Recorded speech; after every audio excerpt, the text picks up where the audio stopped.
된다. 이러지 말아라. 잠깐만요. 이거 밥상 맞나요? 밥이 없는데. 건강해지기 위해서 약으로 먹었던 당근이 네. 어떤 이유에서든지 독이 된다면 어? 수명도 조금 다이어트가 될 가능성도 있지 않을까. 진짜요? 건강한 밥상이 시급합니다. 우리 모두. 이거 혼자만 알지 말고 여기 풀어주세요. 뭐 시간이 허락한 한도는 시청자 여러분, 안녕하십니까. 대한민국 5천만 국민의 밥상을 연구하는 밥상연구소의 밥상연구원 개그맨 홍입니다. 자, 우리가 365일 하루 3끼씩 마주하는 밥상을 제가 비밀리에 연구했는데요. 그 결과 현대인들의 밥상이 점점 죽어가고 있다고 합니다. 이대로는 안 된다. 더 이상은 안 된다. 이러지 말아라. 어디서든 볼 수 없었던 이름하여 식폐소생술!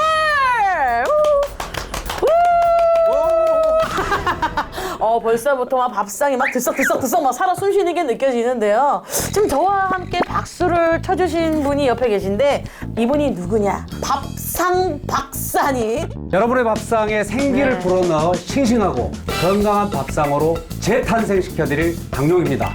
이렇게 윙크라도 한번 쏴주세요.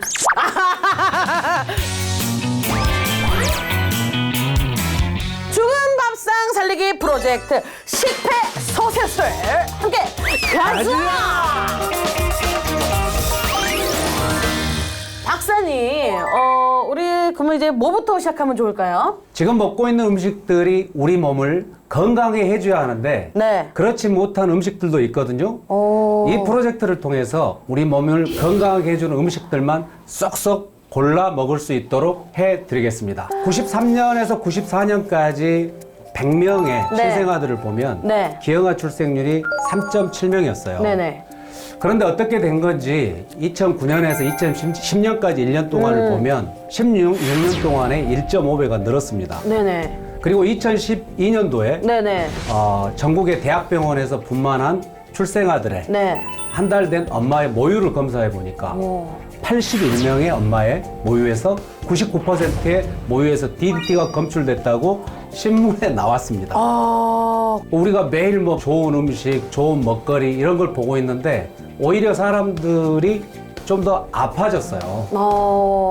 정말 우리 박사님의 말씀을 들어보니까 건강한 밥상이 시급합니다. 우리 모두. 알고 계신 정보 혼자만 알지 말고 여기 풀어주세요. 뭐 시간이 허락한 한도는 기대해 보겠습니다. 우리 식폐소생술을 통해 점검받을 첫 번째 밥상이 과연 무엇일까요? 잠깐만요. 이거 밥상 맞나요? 밥이 없는데. 저는 요즘에 이걸로 밥을 대신해 먹고 있습니다. 그래요. 맞아요. 다이어트 하시는 분들이 많이 즐겨 먹는 식단이에요. 우리 다이어트 하시는 분들이나 네네. 또 그 환자들 중에서 식이요법을 하시는 분들이 가장 많이 드시는 채소 중에 하나가 당근입니다. 영양학적으로 보면 베타카로틴이 많아서 뭐 눈에도 좋고 뭐 좋다고 하는데 네네. 이 당근이 토양 속에 있는 여러 가지 것들을 그냥 모든 영양소들을 같이 빨아들이는 거예요. 그럼 땅 속에는 좋은 것도 있지만 좋지 않은 것도 있거든요. 네네. 마찬가지로 양배추도 몸에 좋은 만큼 토양 속에 있는 모든 영양분들을 굉장히 많이 빨아당깁니다. 그래서 이제 이런 채소들을 네. 물론 많이 먹는 것도 중요하지만 네. 어디서 어떻게 재배되는 것을 먹느냐는 더 중요합니다. 건강해지기 위해서 약으로 먹었던 당근이 네. 몸에서 어떤 이유에서든지 독이 된다면 좋지 네. 않은 성분들이 쌓이면 살은 빠질 수도 있지만 그만큼 수명도 조금 다이어트가 될 가능성도 있지 않을까. 이런 것들이야말로 특히 농약이나 화학 비료를 사용하지 않은 그런 유기농 채소를 골라야 됩니다. 가장 첫 번째 확인할 수 있는 게 인증 마크이기 때문에 그런 걸 보고 고르셔야 돼요. 여기 유기재배가 있고 무농약 재배가 있는데요. 모든 화학 비료나 농약은 국가에서 정해놓은 양이 있어요. 네. 이것 이상은 이 기준 내에서만 사용해라. 그렇게 정해놓은 기준의 3분의 1 이하로 사용하는 것이 무농약 재배예요. 이거는요? 이것은 농약이나 화학 비료를 전혀 사용하지 않는다. 3년 이상. 그래서 이 두 가지는 친환경으로 봐주시면 돼요.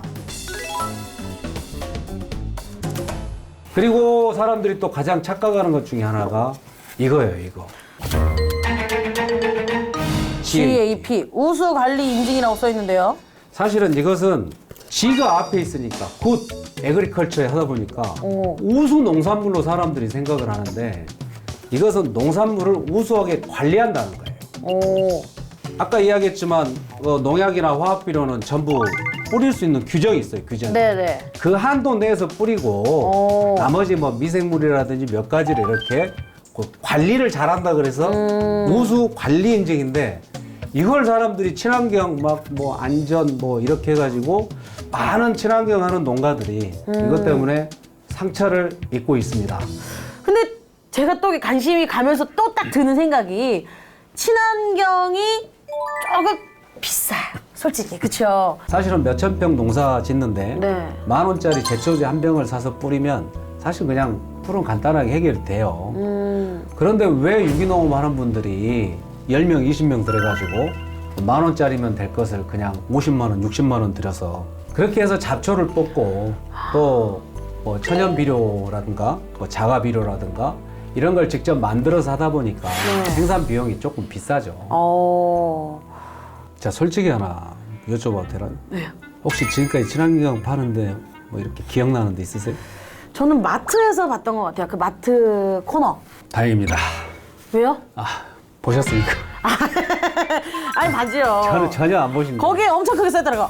오르가닉 써있더라고요. 오르가닉. 우리나라에 네. 친환경 농산물이 파는 곳이 사실은 의외로 많아요. 오. 그런데 친환경을 비싸다는 인식 때문에 아예 안 보려고 하는 분들도 가끔 계신 것 같아요. 오. 근데 사실은 우리 주변에 보면 뭐 아까 말씀하셨던 네. 대형 마트에도 요즘에는 웬만한 데는 친환경 코너가 다 있어요. 네네.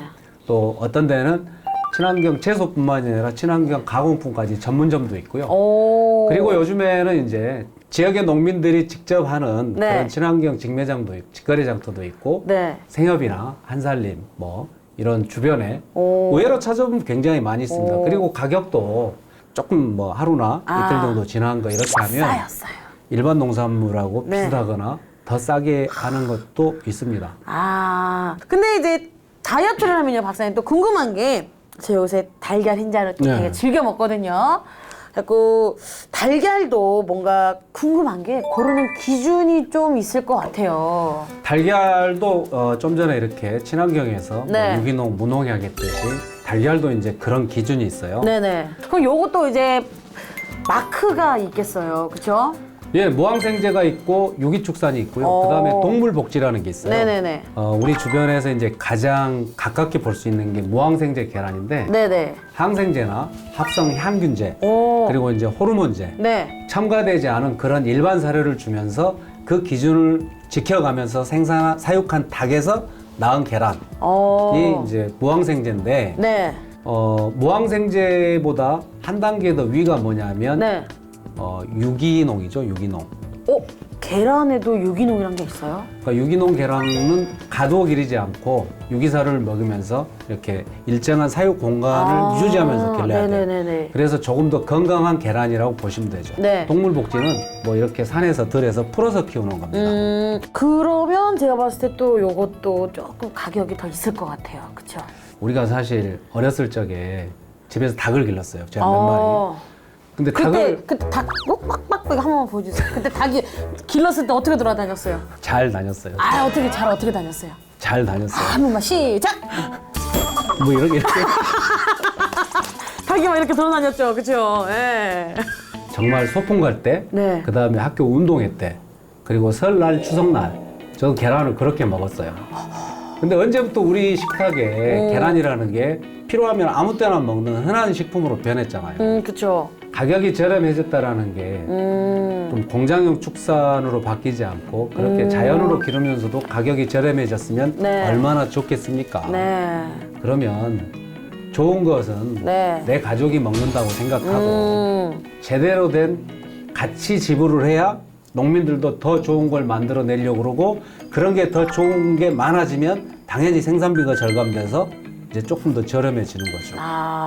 제가 정말 무지했어요. 잘 몰랐어요. 이런 기준이 있는지, 그리고 어떤 음식이 뭐 어떻게 첨가돼 있고 어떻게 이게 자라왔는지 이런 기준을 하나도 몰랐는데 제가 가장 일반적인 것 같아요. 요즘에 농산물이 어쩌다가 맛과 또 돈 때문에 가치가 바뀌어 버렸어요. 그래서 농산물을 구입할 때는 먹고 살려고 하는 거잖아요. 먹고 살자잖아요. 네. 살자. 농산물을 구입할 때는 첫 번째로 살 수 있는 농산물, 두 번째로는 그 중에서도 유기재배나 무농약 재배 이런 친환경 농산물 네. 이런 인증 마크를 확인하고 네. 그렇게 구입을 했으면 좋겠습니다. 야, 또 그냥 마지막까지 이렇게 귀에 또 쏙쏙 들리게 해주시니까 정리 또 깔끔하네요. 저희 또 마트 장 보러 갈 건데 장 보러 가지 말고 박사님 밭으로 갈까 봐요. 아니 뭐 저야 온다면 네. 기꺼이 밥 뽑아가도 환영합니다. 됩니까? 밭에 있는 거? 끝내시죠. 맛있기도 하고 그리고 건강하기까지 한 우리 일석삼조 레시피 잠시 후에 나오거든요. 여러분들 놓치지 마시고요. 다음 시간 우리 두 번째 새로운 밥상으로 여러분들 찾아뵙도록 하겠습니다. 여러분 식사 맛있게 하세요. 유기농 채소를 주 재료로 하는 그런 또 몸에 부담 없고 건강한 다이어트 드레싱을 한번 만들어 보겠습니다.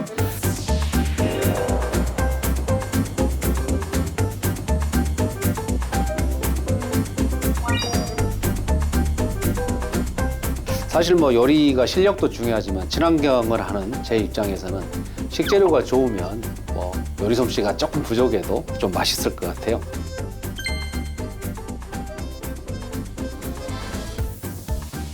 그다음에 이건 이제 유기농 설탕인데요. 설탕은 뭐 이렇게 백설탕을 쓰면 정제하면서 여러 가지 또 건강에 좋네 안 좋네 여러 가지 논란이 있습니다. 그래서 항상 유기농 설탕을 씁니다.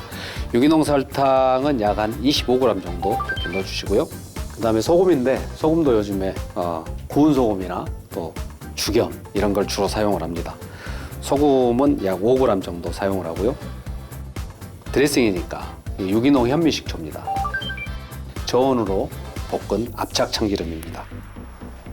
그다음에 고소한 풍미 또 이 색깔이 하얘니까 색깔을 좀 넣어주기 위해서 흑임자 검은깨를 약 30g 정도 준비를 했습니다. 그리고 여기에다가 물을 약 50g 정도를 섞습니다.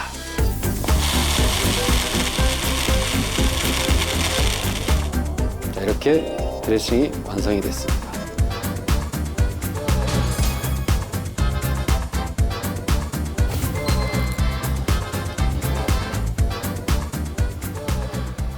제가 만든 거지만 역시 이건 실력이 아니라 식재료의 힘입니다.